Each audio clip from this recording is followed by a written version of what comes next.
Okay, so now we've configured our flight modes in Betaflight, and we have one more thing we need to configure before we can get in the air, and that's our video transmitter. You click on the video transmitter tab, scroll down a little bit, and you'll see the VTX Table, which is your video transmitter table. And from the factory, this is not set up, so you have to set it up yourself. So you have to tell the drone what frequencies you want to use. Now, this is really kind of a benefit because you can actually set up the frequencies that you need. If you're in another country and you're using our program, you can configure your Junior Racer for your particular regulations to make sure that you're using the correct frequencies. The other thing that's kind of nice is you can limit to only the frequencies that we fly in drones in school. So let's look at our frequency table. If you earlier in the lesson, you should have seen a video that explained the video frequencies and how those work. So we made a little cheat sheet for you, a little channel guide. So this is all the common FPV channels that are used in drone racing. Now, the majority of what we'll do is race band. So we're only going to set up race band, but I wanted to show you all of them and how they're configured. If you remember from our video earlier, you'll see the E band is split at the bottom and the top of the frequencies.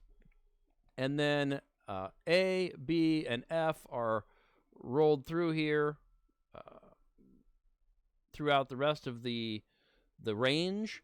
And then race band is spread through the entire group as well. And so race band will give you the most variation, so that if you're on race band 1, you don't have to worry about interference with race band 2 or race band 3.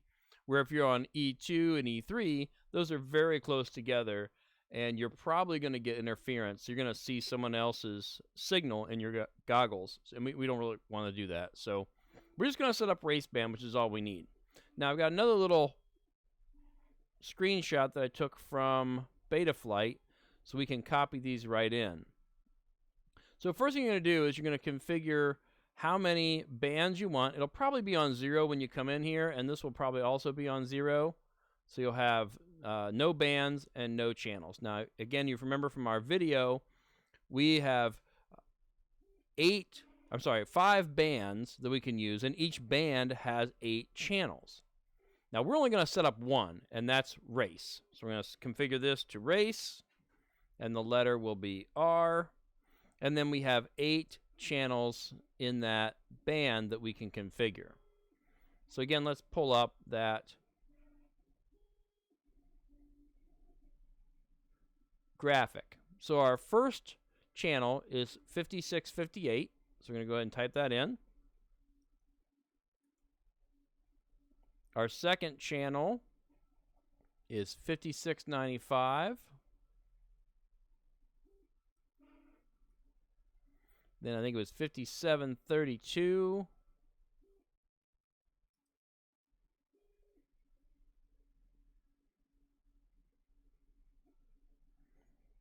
$57.69.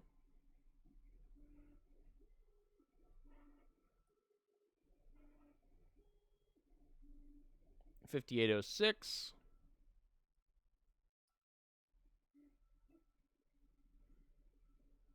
$58.43.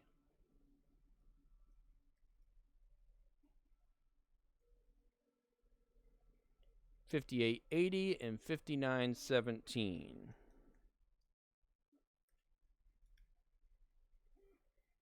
Pull that up and double check.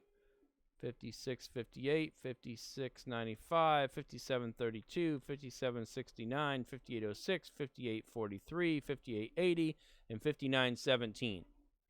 The last thing you'll see down here is our power levels. Okay, so we have a 25 milliwatt, 200 milliwatt, 500 milliwatt, and 800 milliwatt. And for our program, we really only want the 25 milliwatt. So that'll be configured for you as well. So now all you have to do is save that and check out the next video, and we'll be ready to fly.